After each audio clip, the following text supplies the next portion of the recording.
सगळ्यांना मनापासून धन्यवाद, कारण का आज माझा वाढदिवस असल्यामुळे तुम्ही इंस्टाग्राम, फेसबुक आणि व्हॉट्सअपद्वारे मला शुभेच्छा दिल्यात, त्यापासून अनेकदा परत मनापासून आभार मानतोय। कारण का माझा वाढदिवस असल्यामुळे ती वेगळ्या पद्धतीने साजरा करायचा प्रयत्न करत असतो, जाऊन माझा बर्थडे सेलिब्रेशन करतो। पण आज एक नवीन जागेत, कारण का आजपासून कालपासून श्रावण चालू झाला आहे आणि उद्याही नागपूर आणि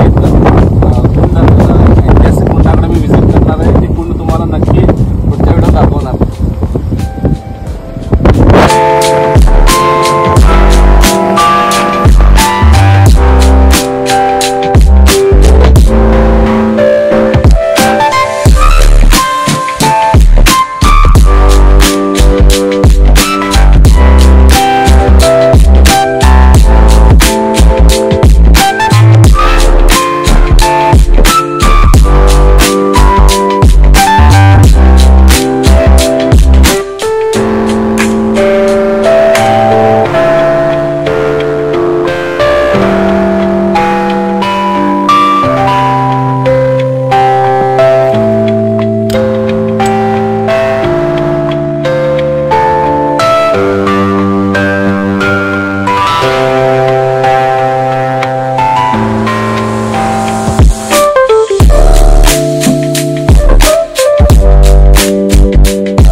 सर्च करूनच माझा वाढदिवस साजरा करणार होतो।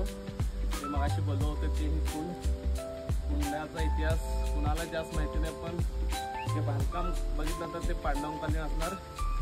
तसं ते सिद्धेश्वर मंदिर म्हटलं तर मेन कनबर्गी, कार्ती, मुचंडी, तसंच निगिरी या मंदिरांचा जर उल्लेख केला तर त्याच उल्लेखमध्ये हे मंदिर त्याच उल्लेखमध्ये पडतोय। तसं बघितलं तर एक आजोबांना आम्हाला इतिहास सांगितला होता की विहिरीचं पाणी चित्तूर आणि चेन्नम्मा उंटावरून घेऊन जात होते।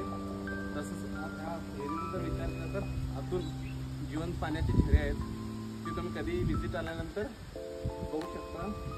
आणि खास मित्रांना माझ्याकडून विनंती आहे, बड्डे निमित्त एक 2 गोष्टी सांगून जातो। असंच ऐतिहासिक बांधकाम आणि कुंडाचं जरी कुठेही असेल कुंड असतील तिथं तुम्ही खास माझ्याकडनं विनंती तुम्हाला त्याच्यात उडी मारू नका आणि आंघोळीचे स्नान नव्हे, हे जिवंत पाण्याचे झरे म्हणजे आपल्याला ताण भागवतात। हे इतिहास कसा आहे आपण जपा।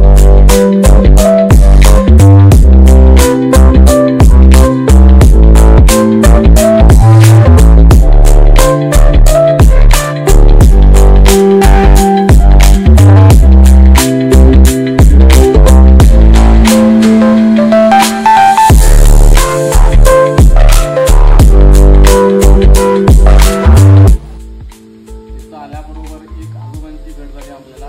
आजोबाने इतिहास सांगितला की ह्या कुंडाचा 500 वर्षापूर्वी अगोदर इतिहास आहे। आणि जेव्हा चित्तूर आणि चेन्नम्मा चित्तूरमध्ये जेव्हा कशाच्या पूजेसाठी कार्यासाठी उंटावरून पाणी कुठून घेऊन जात होते असं त्या आजोबाने आम्हाला सांगितले। आणि तसंच या सिद्धेश्वर टेम्पलचा जेव्हा उल्लेख केला तर कार्ती, कनबर्गी आणि मुचंडी आणि हनिगिरी ह्या 5 मंदिरांचा उल्लेख केला तर ह्या सेम मंदिराचा उल्लेख पडतोय। आणि या मंदिराची जत्रा जर बघितला तर ज्योतिबाचा जेव्हा दौरा करतो त्याच दिवशी इथं पण जत्रा भरली जाते।